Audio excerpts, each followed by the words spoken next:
What is the torque applied by a spanner when it is pushed with a force of 30 newtons at a 2 centimeter point from the pivot point? So let's just quickly draw a wrench.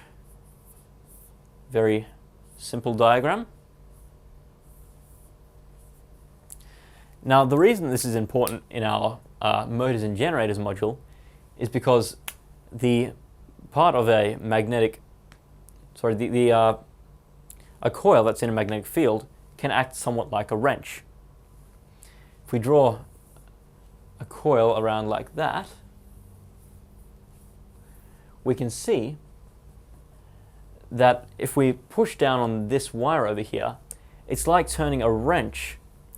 It means that across the axle of the motor, we get a torque, which makes it turn.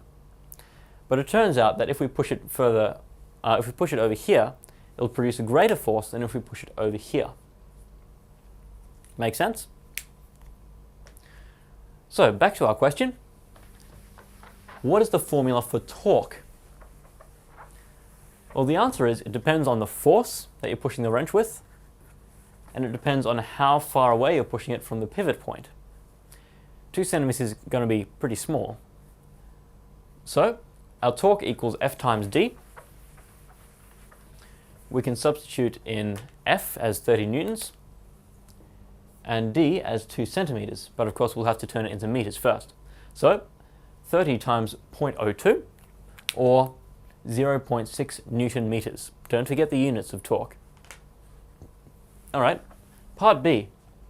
What happens when it's pushed 18 centimeters from the pivot point, like a normal person would do?